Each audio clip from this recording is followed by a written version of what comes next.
The Caribbean island, known officially as the Commonwealth of Puerto Rico, is an unincorporated territory of the United States. And while it didn't have its own Commonwealth status during World War II, its men and women have been classed as US citizens since the Jones-Shafroth Act of 1917, and as such were drafted into the US military during the war, serving in all of its major branches.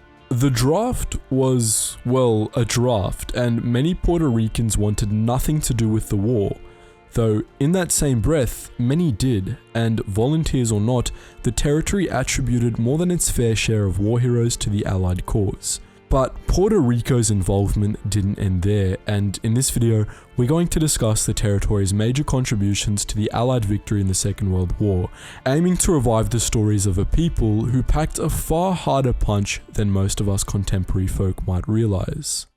While over 65,000 Puerto Ricans served across all branches of the US Armed Forces throughout World War II, the majority served in the US Army's 65th Infantry Regiment and the Puerto Rico National Guard, or PRNG.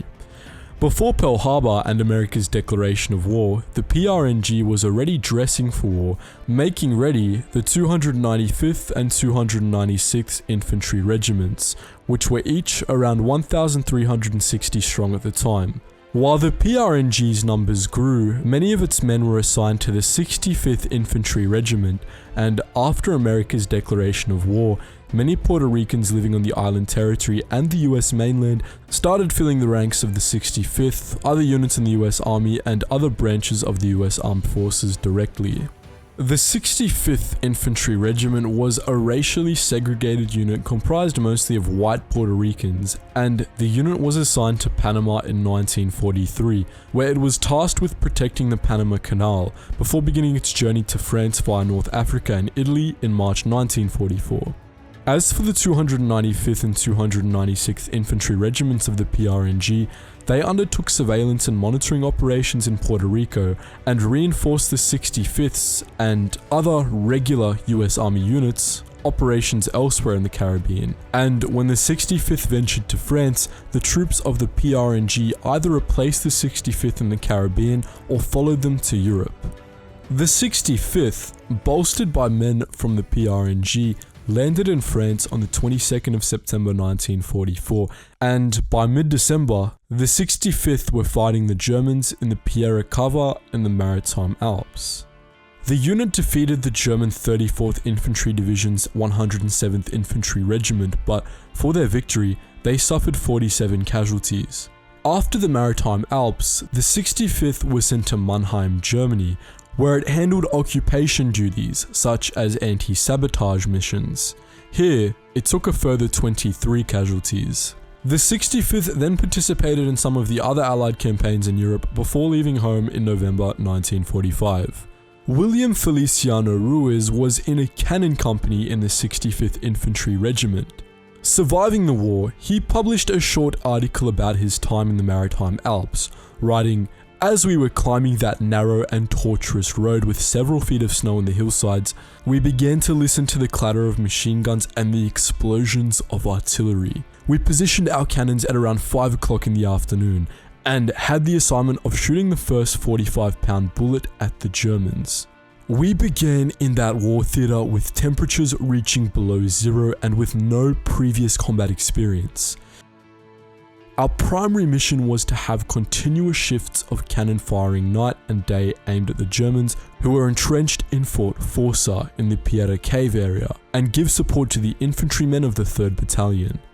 At night, the sky would ignite with artillery and occasionally you could hear a soldier sing a tango."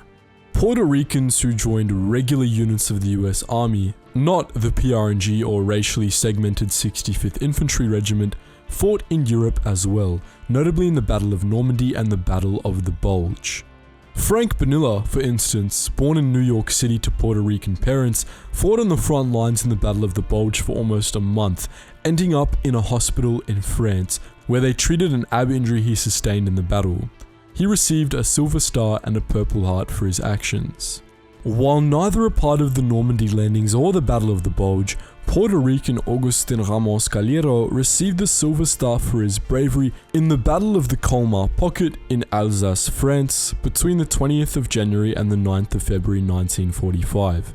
Here, Calero attacked a unit of Germans on his own, killing 10, capturing 21, and earning himself the nickname One-Man Army. But that was just one of Calero's awards. He ended up being the most decorated Puerto Rican and Hispanic soldier of the war. But the triumphs and sacrifices of Puerto Ricans in regular US Army units weren't limited to Europe. Puerto Ricans fought, suffered, and died in the Pacific Theater too, most notably in the Philippines. We're going back in time a bit now, and in December 1941, Puerto Rican Virgilio Norberto Cordero Jr. was the battalion commander of the 31st Infantry Regiment, a US Army unit covering the withdrawal of Allied troops to the Bataan Peninsula in the Philippines. The unit fought against an insurmountable Japanese offensive for 4 months, and sometime during the fighting, Cordero was made commander of the new Filipino Army's 52nd Infantry Regiment. Though, despite Cordero and his men's bravery, many members of the 31st and the 52nd were ultimately captured by the Japanese and subjected to the infamous Bataan Death March and almost 4 years of captivity. Cordero survived this, however, writing a book about his time as a POW.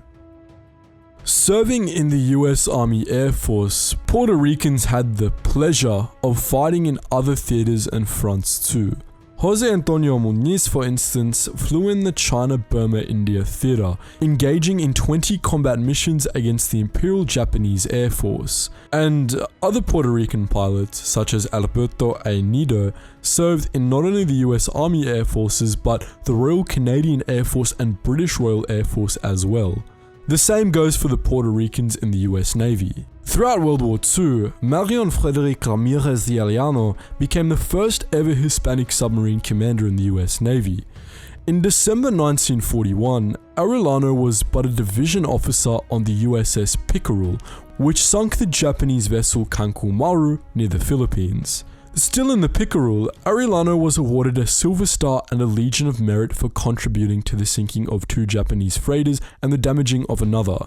Aboard the USS Skate next, Arellano earned his 2nd Silver Star by contributing in the sinking of a Japanese light cruiser, and in April 1944, he was made the commanding officer of the USS Balao, in which he sunk a Japanese cargo ship and earned a Bronze Star with Combat 5 and a Letter of Commendation. It wasn't just a bunch of Hispanic dudes that Puerto Rico contributed to the Allied cause, however. Puerto Rican women volunteered to be nurses and fill auxiliary roles close to the action.